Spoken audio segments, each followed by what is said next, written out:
ओम श्री सद्गुरुदेव भगवान की जय। आज हम शिव संहिता के बारे में अध्ययन करेंगे। तो शिव संहिता में जो अध्याय हैं उनको पटल के नाम से जाना गया है। तो इसमें प्रथम पटल लय प्रकरण, द्वितीय पटल में तत्व ज्ञान का उपदेश दिया गया है और तृतीय पटल में योगानुष्ठान पद्धतियों का वर्णन किया गया है। और फिर इसके बाद तृतीय के बाद चतुर्थ पटल में जो है मुद्रा का भी आया है। पंचम पटल में अन्य सभी चीज़ें आई हैं।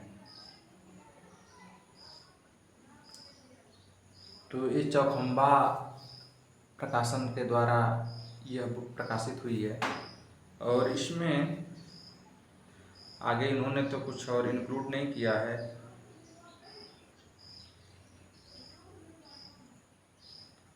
इसमें शिव संहिता की अब हम शुरुआत करते हैं। अथ प्रथमः पटलम लय प्रकरणम। नमः शिवाय रुद्राय परंशांताय तेजसे महाकाल स्वरूपाय शंकराय नमो नमः। बालानां सुखबोधाय रहस्यं ग्रंथबोधकं राघवीय गीतभाष्यं राघवो अहं करोम्यहम्। अब इसमें अब तो वंदना की गई। अब पहला श्लोक इसका है। एकम ज्ञानम नित्य माद्यांत शून्यम नान्यत् किंचित् वर्तते वस्तु सत्यम यद्भे यद्भे यद्वेदो अस्मि निन्द्रियोपाधिना वै ज्ञान श्यायम भासते नान्यथैव। संसार में एक ही ज्ञान नित्य है और आदि अंत से रहित है। उसी ज्ञान को हमको प्राप्त करना होता है। तो एक ज्ञान ही नित्य है, अन्य कोई भी वस्तु सत्य नहीं है। सत्य नहीं है का मतलब कि और भी किसी भी वस्तु का अस्तित्व नहीं है। वो हमेशा हर क्षण परिवर्तनशील रहती है। जगत में इंद्रिय उपाधि भेद से जो कुछ भी भासता है वह ज्ञान रूप ही है, अन्यथा कुछ नहीं। जैसे हमारी इंद्रियां, हमारे आंखें कोई दृश्य देखता है, हमारा मुख, हमारी नासिका किसी भिन्न भिन्न पदार्थों का घ्राण का कार्य करती है। सुगंध की किस प्रकार की गंध है, गुलाब की गंध है, गेंदा की गंध है, या किस पदार्थ की गंध है, तो हमारी नासिका वह बताती है। तो इस प्रकार से वो हमको जो ज्ञान संसार का होता रहता है, लेकिन वास्तव में जो ज्ञान है वह नित्य है और हमेशा मतलब वो सदा रहेगा। तो वह आत्मज्ञान है, आत्म तत्व का ज्ञान। तो उसी आत्म तत्व को, ज्ञान को प्राप्त करने के लिए हमारे ऋषियों ने हठ योग विद्या, राजयोग विद्या, हठ राज लय और मंत्र योग, इस चतुरंग योगों का भी उल्लेख तमाम प्रकार के ग्रंथों में मिलता है। तो इस प्रकार से दूसरा पढ़ेंगे। अथ भक्तानुरक्तोऽहं वक्षे योगानुशासनम् ईश्वरः सर्वभूतानामात्ममुक्तिप्रदायकः। तीसरा श्लोक। त्यक्त्वा विवादशीलानां मतं दुर्ज्ञानहेतुकम् आत्मज्ञानाय भूतानां नन्य गतिचेतसाम्। इसके बाद भक्तानुरक्त, भक्तों पर कृपा हेतु जो विवादशील लड़ाई झगड़े में व्यस्त रहते हैं, उनके दुर्ज्ञान के हेतु मत का त्याग करके सब प्राणियों के स्वामी, आत्म मुक्तिदाता प्राणियों में अनन्य गति चित्त वाले आत्मज्ञानी जनों के लिए मैं इस योग शास्त्र का कथन करता हूँ। किसको? जो भक्त है, वास्तव में जो श्रद्धावान है, और जो भक्त है, जो उनसे प्रेम रखता है, अनन्यता है उसकी गुरु से, तब वह गुरु उस भक्त को उपदेश करते हैं, तत्व ज्ञान का उपदेश करते हैं।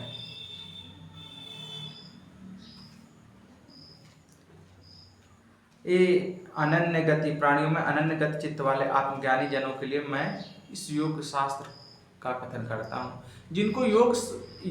जिनको आत्मज्ञान को प्राप्त करना है, यह जो भी हमारे शास्त्रों में, उपनिषदों में, वेदों में जो भी विषय वस्तु का प्रकट हमारे ऋषियों ने किया है, वह इसलिए किया है कि अगर कोई या वास्तव में कोई अगर आत्मज्ञान का जिज्ञासु पथिक है, तो उसी के लिए यह ज्ञान, इस ज्ञान को बतलाया गया है।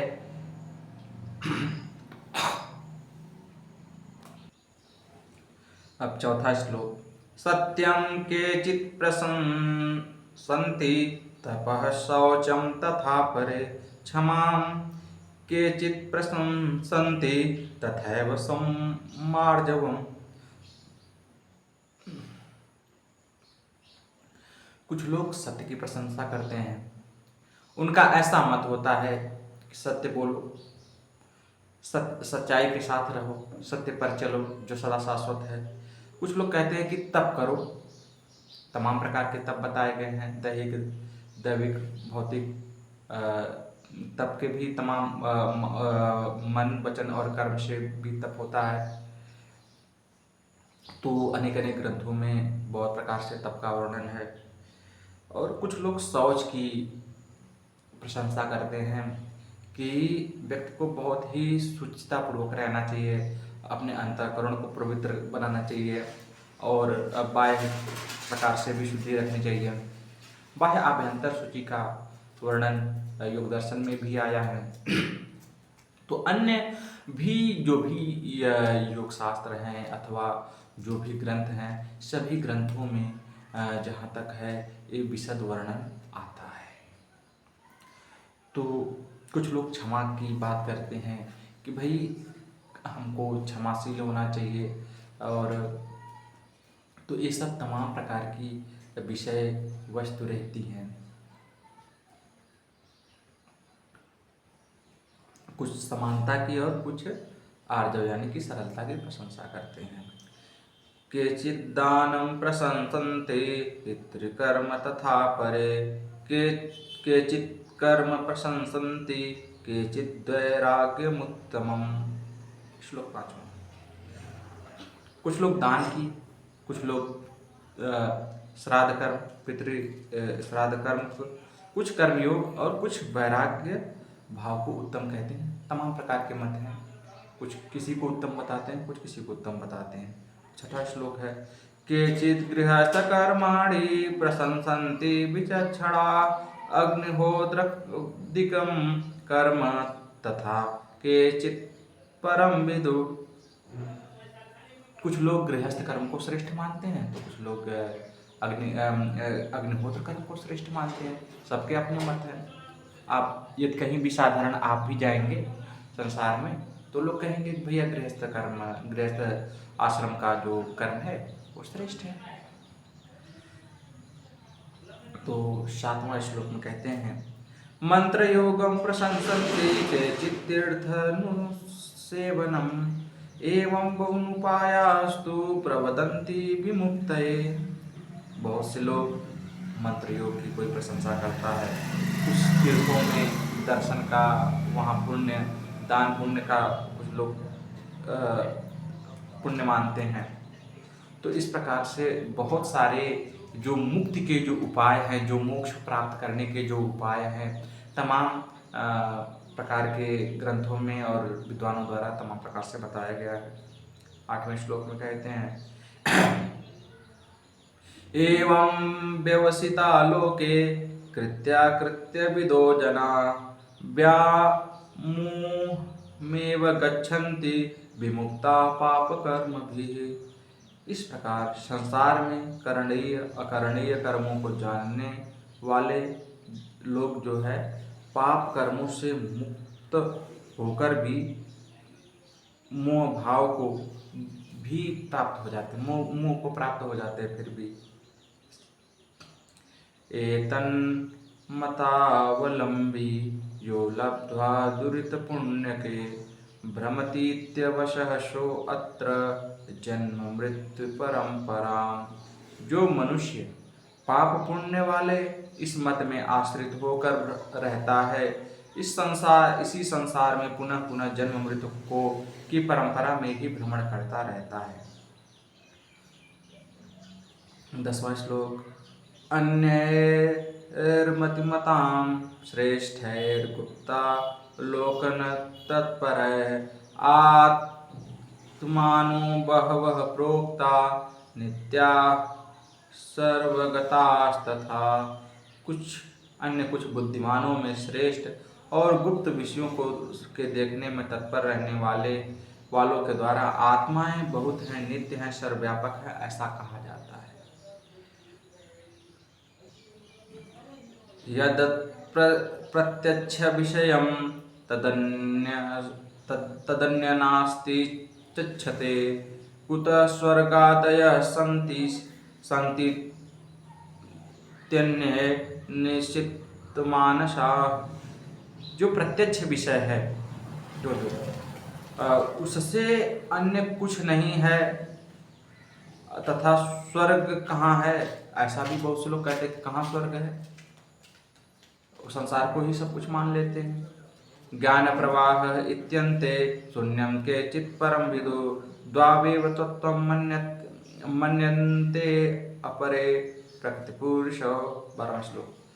कुछ लोग ज्ञान प्रवाह ही सब कुछ है ऐसा कहते हैं, और कुछ तो प्रकृति और पुरुष दोनों को ही तत्व कह देते हैं, है ना। 13वां श्लोक। अत्यंत भिन्न मतयः परमार्थ पराङ्मुखा एवमन्येतु संचित्य यथामति यथा श्रुतम्। परमार्थ से विमुख अत्यंत भिन्न मति वाले अन्य लोग तो अपनी स्वयं की मति और विश्वास के अनुसार ही संसार को सही मानते हैं। 14वां श्लोक। निरीश्वर मिदं प्राहु शेश्वरंच तथा परे वदन्ति विविधैर्भेदैर्युक्त्या स्थिकातरा। कुछ लोग ईश्वर नहीं है ऐसा कहते हैं, अन्य ईश्वर है ऐसा भी कहते हैं, विविध भेदों से युक्ति पूर्वक स्थिरता से तत्पर होकर कहते हैं। एते चान्ये च मुनय संज्ञा भेद पृथक विधा शास्त्रेषु कथिता एते लोक व्यामोहकारका। इस प्रकार विविध प्रकार के पहचान भेद अन्यान्य मुनियों ने शास्त्रों में कहे हैं, ये सभी मोह विशेष में डालने वाले हैं। एतद्विवादशीलानां मतं वक्तुं न शक्यते भ्रमन्त्यस्मिन् जनाः सर्वे मुक्तिर्मार्ग बहिष्कृता। यह विवादशीलों का मत वर्णन करना संभव नहीं है, क्योंकि सब जन मुक्ति मार्ग से बहिष्कृत होकर इसमें भ्रमण रहते हैं। आलोक्य सर्वशास्त्राणि विचार्य च पुनः पुनः इदमेकं सुनिष्पन्नं योगशास्त्रं परम मतम्। पुनः पुनः सब शास्त्रों को देखकर और विचार कर यही एकमात्र योग शास्त्र को ही सर्वश्रेष्ठ माना गया है। 18वें श्लोक में कहते हैं। यस्मिन् ज्ञाते सर्वमिदं ज्ञातं भवति निश्चितं तस्मिन् परिश्रमः कार्य किमन्य शास्त्रभाषितम्।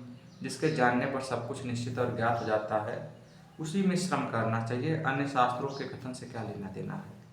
बहुत अच्छी बात कही है यहाँ पर कि जिसके जान लेने से सब कुछ जान लिया जाता है, तो हम क्यों नहीं ऐसे विषय के बारे में हम लगे जिसको जान लेने से सब कुछ जान लिया जाए। तो बहुत ही अच्छा, तो अन्य शास्त्रों को जानने से क्या प्रयोजन है। इसलिए कहते हैं कि आत्मा को जान लो, आत्मा को पकड़ लो, सब कुछ पा जाओ, क्योंकि तृप्त हो जाएगा व्यक्ति, फिर कुछ पाने की इच्छा न रह जाएगी। तो जब इच्छा नहीं रह जाएगी तो व्यक्ति आत्मकाम हो जाएगा, व्यक्ति स्थित प्रज्ञ हो जाएगा। इसी के साथ ओम श्री सद्गुरुदेव भगवान की जय।